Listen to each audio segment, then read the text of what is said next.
Joe Armon Jones is one of the most incredible, stupendously good musicians in the new wave of jazz, bopping out of London right now. His latest album, Starting Today, is getting rinsed everywhere. It's getting praised everywhere. He's also a member of the Ezra Collective, who are on the back of being awarded UK Jazz Act of the Year at the Jazz FM Awards earlier this year, as well as winning Best Live Award. The incredible Joe Armon Jones. How's it going, man? I'm good, man. Thank you for having me. No, you're very welcome. Thank you for coming on. Yeah, I appreciate it, man. Thanks for the nice welcome. I want to start right at the beginning.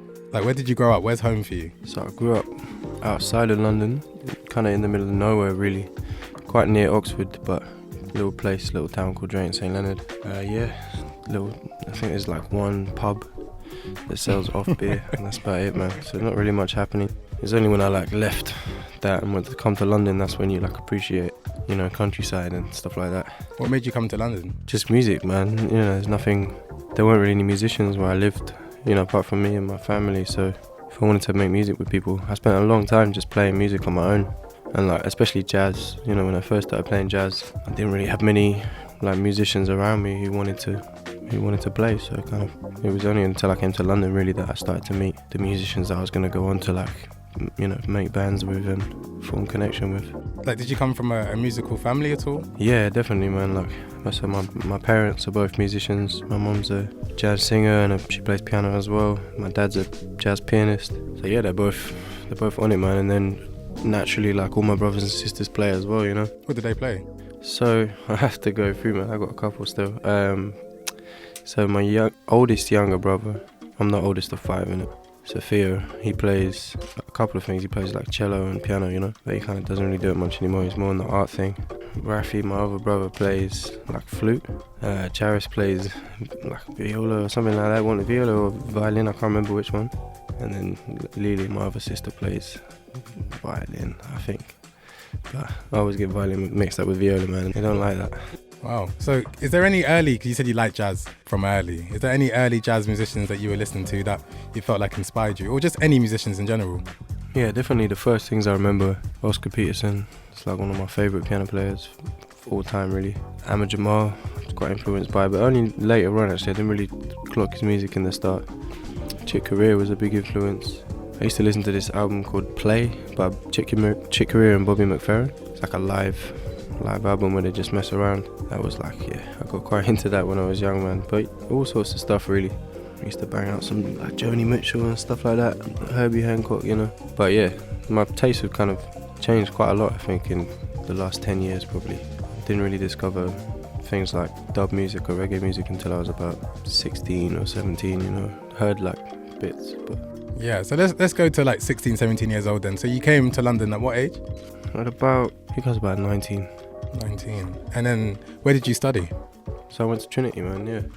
Trinity College of Music or whatever they call it. Trinity Laban? Yeah, I think it changed. But yeah, Trinity in Greenwich. It was cool, man. I met a lot of, some of my now best friends there, and, met a lot of the people who I started to make music with. But also, I joined up with a thing called Tomorrow's Warriors, which was, just mad influential on me, man. I met all the Ezra guys at Tomorrow's Warriors, and just a lot of my friends, man. Nabaya I met through Tomorrow's Warriors, because I think she joined Trinity later. I wasn't really at Trinity at the same time as her so much, but I met her through Warriors, yeah. Okay. But yeah, man. So that ridiculous alumni, because I had Oscar here last week, it's just mad. There's so many of you that went there.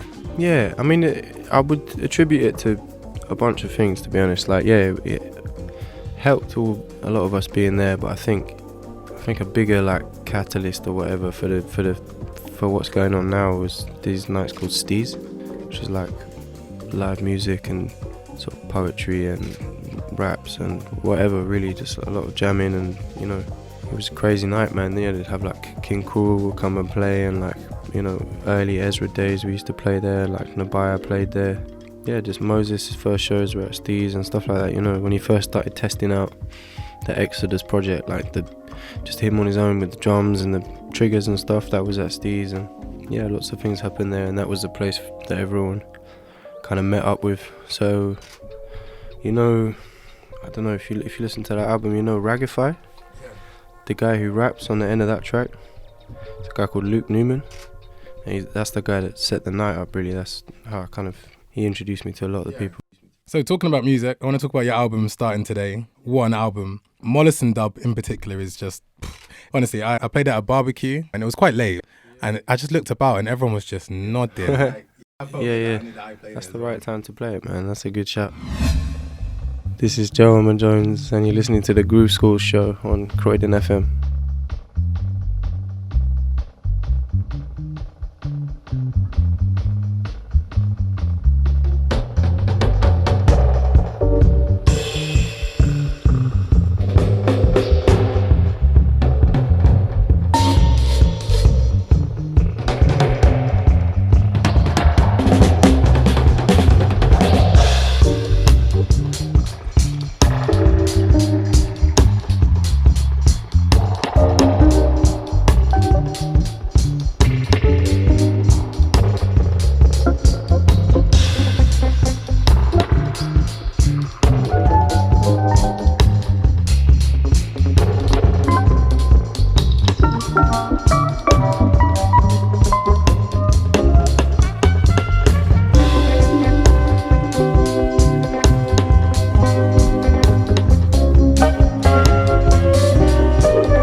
How did that album come together?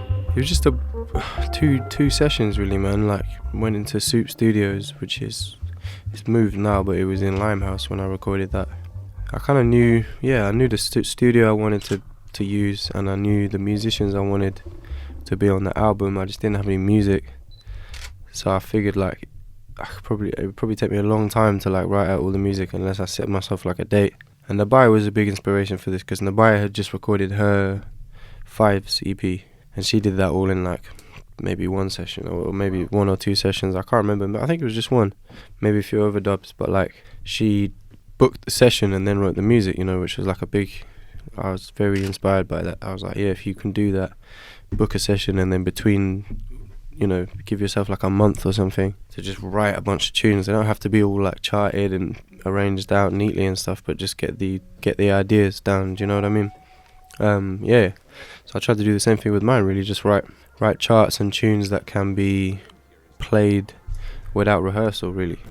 Talk me through a typical day for you. So you're like, right, I've got this idea for a song, or I want to start writing. How does it come about for you? What do you get inspired by? What situation do you need to be in? It's two things that I write tunes best in, I think. When I'm on tour, when I'm gigging a lot, because I'm not using that same part of my brain, the kind of writing, like, recording, session, studio kind of part of my brain, that kind of builds up a little bit. And then in sound checks and stuff, I'll come up with ideas quite quickly because, I don't know, it's like, when you're in class or something, you want to go outside more, and then when you're outside, you're just chilling. It's not so amazing, but like, it seems amazing before you get there. It's the same kind of thing, like when you're in sound check and you're just waiting for someone to sound check a drum or something like that. My brain will just get bored or whatever and end up, so I record those ideas, store them all in my phone or whatever, and then when I have time and when the time comes to actually write an album, I've already got these like little like 4-bar loops and stuff, And when you got that, that's like, it takes you back to where you were when you wrote it, and then you can kind of access that, and then you just develop it a bit, man. That's genius, I appreciate that, man. Did that come naturally for you?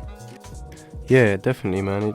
I didn't, because back in the day I used to be a lot more focused on like making beats and stuff like that, and I was just mad into like, I went through my Dilla phase and stuff like that, still on it, of course, like one of the biggest inspirations on me, but at that time my brain was kind of fixated on like making these 4-bar loops and things that, just sound really nice, so you can repeat them for a long time, which is still like an element of my music that I put in, but I realised that it's not such a far stretch from having one of those loops that works to repeating that 4 times, adding a B section with a different loop that correlates to the first one, putting a melody over it. And when it comes to putting a melody over it, maybe I'm giving too many of my own secrets away. I was going to say, someone's going to be making some Joe tunes. But it's good. It's good. Like people, it's not really like a thing you can copy in terms. You know what I mean? It's like. But it's definitely like when it comes to writing the melodies, I'll just sit down and improvise. I normally record the tune on the piano or something, and then play that on the phone, and then improvise along to that, like quietly or something on the piano. And then if a tune comes out of that, then I'll be recording it. And then if a tune comes out of there, I'll stop, get that tune, and then take out all the little bits that don't need to be there, and make it a melody, But some people just solo like that anyway. Like the guy who plays sax on Mollison dub, James Mollison, like his whole solo is like consists of tunes that I could have used for the song, But obviously it's too late by the time you're recording it. I'm glad you stuck with Mollison dub. I'm telling you, it's just 10 minutes of it just keeps getting better. The whole tune, it just keeps going. Yeah, it's sick. I appreciate that. Now there's versions coming, man. I got like a vocal version of Mollison dub featuring Ashaba from Starting Today, and I got a dub version of Starting Today as well. So yeah. Looking out for that. So another album that you were involved in, We Out Here, Brownswood. You're literally all over that album. So A2, Ezra Collective, C1, Newbury Garcia, Once, you're on that. And then on your own release as well. Like I said before, it's just stupendously good right now. I appreciate it, man. Is that tiring for you? Is it just like, this is what I like doing, I'm just doing different things throughout the day? Quite tiring, but you always have people around you who are doing a similar thing. It's just, Nabaya's on the album like 5 times or something. Yeah, she's on there a lot as well. So she did basically what I did, because she did 2 sessions that day, and she did what I did that day, the day before. She did like Moses' tune. Do you know what I mean? She did the same thing the day before, and then came to do my session at 9 a.m. So it's hard to lose the energy when people are around you are giving in so much of their own energy. You've mentioned Garcia a few times, and I want to talk about the awards. UK Jazz Act of the Year, that's amazing, and it's a public vote as well, so that means it's what we all, Jazz FM Awards. That's incredible. Does that kind of thing, going to Trinity Laban, into music when you were younger, is that the kind of thing, when that happens to you, like, do you pinch yourself, like, wow, I'm getting somewhere now? I don't know, man, it's weird. Maybe this will come off as arrogant when people hear it, but I try to just ignore it. Like, it does sound arrogant, but it's not from that place. It's from a place of like, the awards can send you either way. Do you know what I mean? You can win like a award and be like, I'm better than the people that didn't win the award and the nominees. Oh, cool, all right. And then you move forwards. Not necessarily, but I'm saying there's a danger of this. And I know myself, so I know, I'm aware of when these things happen to me, And in the same way, when you don't win an award, or if you get up for an award, or if you don't even get up for an award that you think you should have been up for, can send you on some, why is he, maybe he's better than me, like me, maybe her music's better than, oh man, and all of these energies I'm trying to avoid really when it comes to making music. So it's really nice, really appreciate the awards and what they do on a business level and a career level and how they help you progress forwards. But in the same way, I'm not this tunnel vision, it's like it's outside of that. It's really cool. I enjoy the ceremonies. I get the same amount of pleasure really from seeing just the mates, the people win the awards, No, I love that. Not only is that humble, it's intelligent. If you allow the awards to change it for the better or for the worse, man. You just want to be Armon Jones. Yeah, it happens. I mean, it's worse, I would say, in the pop world than it is in our world, because we're not so defined by them anyway. But you see people get, who get used to judging themselves on like what people are saying about them on social media, or like what prizes they're winning and stuff like that. And it's hard to ignore, especially like nowadays. It's really hard to ignore, especially when people are, tagging you, saying like, "Oh, you should have been nominated for this." I love that as well. That's really nice. Like, that's really sweet when people say that. But it goes in the like, all right, cool. Like, I appreciate that you think that, but yeah, thanks, man. But I'm just gonna keep doing it. Yeah, if you like the album, that's really cool. Like, buy the next one. Another award, I should say, Live Experience of the Year, public vote again, but not talking about the award, but what you got awarded for. So the EFG London Jazz Festival in Islington Assembly Hall. Those are the things that I can take pride from. Talk me through that event, so that festival. I mean, it was an interesting one, man. To me, it's political, so I don't want to chop on anyone in it, you know what I mean? But they didn't really, it was an Ezra gig. It was an Ezra gig presented by Ronnie Scott's at Islington Assembly Hall. That's what I say it is. And it was one of the best gigs I've ever done in my life, definitely. What made it special? The fact that when we booked it, we weren't even sure whether we could sell all the tickets. There was definitely like a discussion in the van where we were all like, we can either do the launch somewhere where we know we can sell it out, somewhere smaller, we can do like a 400 capacity kind of thing and it'd be calm, or we can go for this Islington thing and just see, do you know what I mean? Just go for it, basically. And props to Femi, man, because Femi's one of those people where he's like, sets his sight there and then he just goes for it and he gets it as well. So it's like a very inspiring thing to see, I'm probably, I think, more cautious person, but definitely like that situation we were in, I'm glad we decided that. I'm glad we decided to go for the bigger venue, go for like putting on a massive gig with support act and stuff like that. And it's not cool, man. If you don't fill the room, it sucks. You know what I mean? It's one of them ones like. Yeah, it's hard. The same element of the award letting it get to you or not getting to you. The same thing can happen when you're trying to perform. Yeah, 100%, man. 100%. But I think in a weird way, like, especially when they're there, definitely, like, audiences are a good judge of what the music's saying, better so than like all the other things, like the actual, if you speak to the people who came to the gig and say like, well, was it one of the best experiences of the year, I'd be willing to bet they said yes. So that's where we get people come to us and say that, and that's where. So you mentioned Femi. He also drums for Georgia Smith. For Georgia, yeah, man. Is that how it came about when you guys did Reason in the Skies? Is it through Femi? Yeah, I mean, there was definitely like, I think through Femi, Georgia met Ezra and heard about the music in it, and so it was one of them ones like it was naturally going to happen. And like I said, I think Femi, once he heard Georgia's voice and knew that the two would work, and then when we went into studio, it was always a case of like, let's get together and make something and see if it's a good song. It was never like a, guys, look, we got the opportunity to get like someone who's quite famous on this tune, like let's do that. It was a like, do you want to work with her? Yeah, definitely. All right, let's go and make some music together. And we made a couple, you know what I mean? And that was the one that we chose. And I'm mad happy we did it, man. Definitely. Shouts to Georgia, man. Cold hands with your brother. Find strength in your mother. Close eyes to be near you. Dark skies thinking about you.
wish it was all just some kind of lie. But there's always a reason in disguise, and I never know why you would go through it all. No, I'll never know. No, I'll never know. Why? Oh, you cry. I want to rewind a little bit again, getting to know you a bit more. If you can pick 3 songs that stand out for you, maybe shaped you musically or mean something to you, what would they be? Oh, it's a hard one, man. The one that comes out the most, like most recently that I found out about, is a song called Lorraine's Dance or Lorna's Dance. It's one of them songs that like people have spelt wrong on records and like online and stuff. So it's one of the two, but it's a cover of a Idris Muhammad tune by a band called like Harry Moody, and I can't remember what his band's called, but like Harry Moody's like the OG King Tubby basically. Like he's still alive now, but he was engineering back in the day in like Count Ozzy kind of days and doing all the, like some Nyabingi stuff before the dub stuff came along. So he kind of, yeah, he's one of my favourite producers, and that track is really beautiful, man. Harry Moody, I think it's just called the Harry Moody All Stars or something like that. The track's called Lorraine's Dance, but that's beautiful. And I think that's King Tubby on production on one side and then Harry Moody on the other. I want to talk about your website actually as well. That website is mad. Not only does it look good, I'm OCD a little bit. I like things to be aesthetically pleasing, but not only is it neat, but you hover over different vinyl covers and it's just all linked. Katie Tatham, Yusuf. It's just, who designed that? Like that's the best website I think I've seen in ages. You know, it was through like Ruby and Emily at Brownswood, so I haven't actually met the guy. It was a kind of email thing that where he was like sending me, because my idea was to just, it's my room that you know, that's the inside of the vinyl and that's my room, like with the cupboards and stuff. And my idea was just to have the website as basically the same. I edited it a little bit, as you probably clocked, but like just add all the music of the people who I'm respecting and influenced by and who I kind of know personally. That's the one thing about even know personally or very closely connected to on all the covers. I think Kylie's one person that I haven't actually met, like we've connected and, you know, said what's up online. But yeah, I really need to meet that guy, man. He's a big influence on me, but that's it, just links to the music, you know, and some people that people might not have heard of and people that people do, you know. It's nice to do that. And then the website will change, man, as time goes on. Check out the mailing list and stuff. Just touched on it about Katie Tatham. If you could pick 2 artists maybe, past or present, who you would dream to work with? Kylie's definitely up there. My number one artist to work that I want to work with, and I'm going to keep saying this in interviews until it just happens, man, is Georgia Ann Muldrow, man. She's one of my, I don't know whether you guys know about her, but she's one of my favourite artists in the world, I think. And her music's incredible. Definitely like to work with her. And if you could pick one more? One more, man. Scientist. Okay, who's Scientist? Scientist is like King Tubby's, I want to say like protege kind of thing. I think he's a bit younger and he kind of came up like recording and mixing in King Tubby's studio. So I think when King Tubby passed away, that was like the torch bearer for that sound, and he still had it. I think I'm judging by just like the records and the dates. I haven't done mad research on this, but like I think he just stayed in the studio basically, because there's lots of records which is Scientist records but mixed at King Tubby's or recorded at King Tubby's, and it's always my favourite sound is, you know, King Tubby's, and if it's not King Tubby's, it's Scientist. So, and King Tubby's is not alive anymore, so Scientist. The last part of the interview is quick fire, so I'm going to say a word, and just as quickly as you can, you tell me the first thing that you think of. So it's just random. Yeah. So if I say silver, Gold, metal, shine, dub, reggae, underground, hip hop, fish, chili, twist, bop it, speakers, sound system, and jazz. Improvisation. This is Joe Armon Jones, and you're listening to The Groove School Show.